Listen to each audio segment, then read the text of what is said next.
Hi everyone, in this video we are going to learn how to make notes on history of English literature. तो history of English literature अगर बात करें English के paper में तो ये बहुत ही इंटीग्रल पार्ट है. बिना हिस्ट्री ऑफ इंग्लिश लिटरेचर पढ़े अगर आप यूजीसी नेट अटेम्प्ट कर रहे हो तो बिगेस्ट मिस्टेक है, क्योंकि हिस्ट्री से क्वेश्चन भर भर के आते हैं आपके, और ये एक बेसिक फाउंडेशनल चीज़ है जो आपको कवर करनी ही पड़ेगी. अगर आप हिस्ट्री नहीं कवर करके जा रहे हो तो मोस्ट ऑफ द क्वेश्चन आपको आएगा ही नहीं, और बहुत बेसिक हिस्ट्री के फाउंडेशन पे बहुत सारी अदर कॉन्सेप्ट बेस्ड हैं. तो history of English literature foundational, जब भी आप प्रिपेयर कर रहे हो इस एग्ज़ाम के लिए, जब बैठने वाले हो, तो सबसे पहली जो चीज़ जिससे आपको प्रिपरेशन स्टार्ट करनी चाहिए वो है हिस्ट्री ऑफ इंग्लिश लिटरेचर.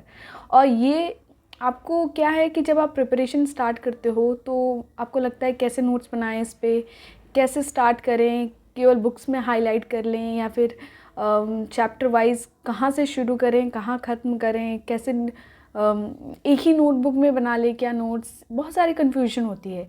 तो ये वीडियो उसके लिए एक सल्यूशन है.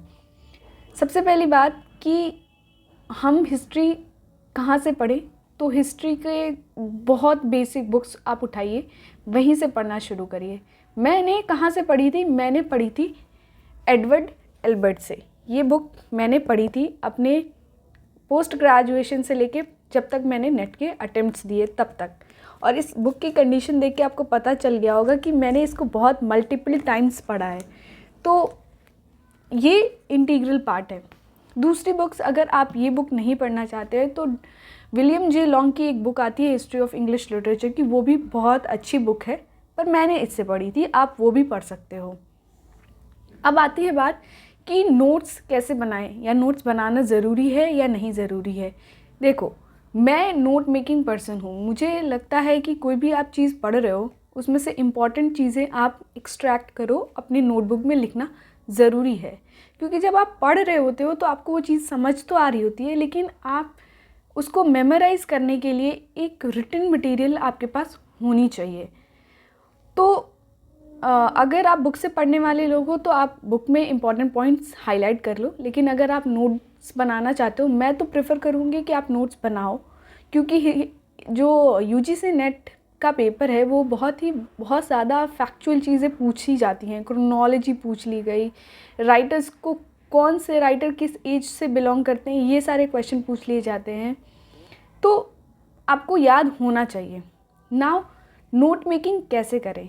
तो हिस्ट्री को जब आप बुक खोलोगे तो देखोगे कि आप हिस्ट्री का जो बुक है वो चैप्टर वाइज कैसे डिवाइडेड है, एज वाइज डिवाइडेड है. जैसे अर्ली इंग्लिश लिटरेचर हो गया, मिडिल इंग्लिश लिटरेचर हो गया, फिर उसके बाद एलिजाबेथन एज हो गया, मॉडर्न एज हो गया, 17वीं सेंचुरी हो गया. ये सारे एक क्रोनोलॉजी में आपके बुक में दिए रहते हैं. सिमिलरली इस क्रोनोलॉजी को फॉलो करते हुए आप थिन नोटबुक्स हर एज के लिए बनाओ. जैसे आपने एलिजाबेथन एज के लिए एक नोटबुक बना ली, विक्टोरियन एज के लिए एक नोटबुक बना ली. मैं आपको दिखाती हूँ कैसे नोटबुक्स होने चाहिए. जैसे ये इतनी पतली नोटबुक एक एज के लिए इनफ है. और आप जब वो एज स्टार्ट कर रहे हो पढ़ना, तो उसमें जैसे आपके जो इम्पोर्टेंट पॉइंट्स हैं उसको नोट डाउन करते रहो, कलरफुल पेन से लिखो. आप उसका एक टाइमलाइन बना लो कि किस ईयर से स्टार्ट हुआ ये एज, किस पे ख़त्म हुआ, क्या क्या इम्पॉर्टेंट इवेंट्स थे, कौन कौन इम्पॉर्टेंट राइटर्स थे, क्या क्या इम्पॉर्टेंट वर्क्स लिखे गए, उसकी समरी, इम्पॉर्टेंट ऑथर्स के इम्पॉर्टेंट लाइफ इवेंट्स में क्या क्या चीज़ें हुई, उस पर इम्पॉर्टेंट वर्क उन्होंने कौन सी लिखी, ये सारी डिटेल्स आप अपने नोटबुक में लिखो. Now the question will arise कि मैम एक ही नोटबुक में लिख सकते हैं हम एक एज के बाद जो दूसरा एज पढ़ रहे हैं? मैं सेपरेट नोटबुक इसलिए बनाने के लिए कह रही हूँ क्योंकि जब आपने हिस्ट्री ख़त्म कर लिया, जब आप दूसरे सेक्शंस में आते हो और दूसरी चीज़ें जैसे क्वेश्चन पेपर सॉल्व कर रहे हो, तो बहुत सारी चीज़ें हैं जो छूट जाती हैं, जो आपको लगता है कि इस एज में हमको ऐड ऑन करना है, या फिर ये राइटर भी इस एज में हमें लिखना है. जब आप नोट्स को और एक्सटेंड करते हो तो आपके पास उस समय स्पेस नहीं होता है उस एज के बाद आपने इमीडिएटली दूसरा एज लिखना शुरू कर दिया है, क्योंकि आपने उस क्रोनोलॉजी में पढ़ाई करी है। अब क्या है, आप सेपरेट नोटबुक में लिख रहे हो तो क्या है कि आपके पास पेजेस बचेंगे। आप जो एडिशनल नोट्स जो आपने बाद में इंफॉर्मेशन पढ़ी वो उसमें लिख सकते हो। तो ये क्या होगा, सारी जो इन्फॉर्मेशन एक एज की एक नोटबुक में आपकी लिखी हुई है, जिससे आप जब एग्ज़ाम में बैठने जा रहे हो उस समय उस सारी इन्फॉर्मेशन को बहुत ही लेस टाइम में रिवाइज़ करना बहुत पॉसिबल होता है।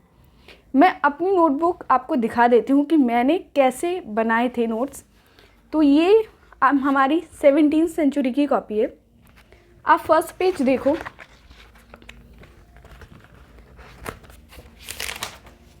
सबसे पहले मैंने टाइमलाइन बना रखा है, ये देख सकते हो आप, मैंने एक टाइमलाइन बना रखा है। इसके बाद मैंने इम्पॉर्टेंट पोएट्स की जो लिस्टिंग है वो कर रखी है। ऐसे ही आप भी अपना जो इम्पॉर्टेंट टाइमलाइन बना लो, फिर उसके बाद इम्पॉर्टेंट राइटर्स कौन से हैं, उनके इम्पॉर्टेंट वर्क्स कौन से हैं, इम्पॉर्टेंट वर्क्स की समरी, उसके इम्पॉर्टेंट डिटेल्स, ये सारी चीज़ें। और मैं एडवाइस करूँगी कि आप कलरफुल पेन, 2-3 कलर के पेन ले लो। कलरफुल पेन मतलब 12 कलर लेना ज़रूरी नहीं है, आप ब्लैक ले लो, ब्लू ले लो, रेड ले लो, ग्रीन ले लो, 4 कलर ले लो। उससे आराम से आप लिख सकते हो, ताकि जो डिफरेंट कलर के पेन है ना, उससे आपका क्या होता है कि आप जब एक ग्लांस में नोट्स देख रहे होते हो तो भी आपको सर्टेन इन्फॉर्मेशन आपकी ब्रेन में जा रहे होते हैं।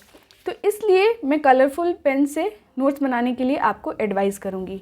तो ये बेसिक टेक्निक था आपका हिस्ट्री ऑफ इंग्लिश लिटरेचर पे नोट्स बनाने का। अगर आपको कोई क्वेरी है इससे रिलेटेड तो आप कमेंट बॉक्स में लिख सकते हो। And thank you for watching. All the best for your exam.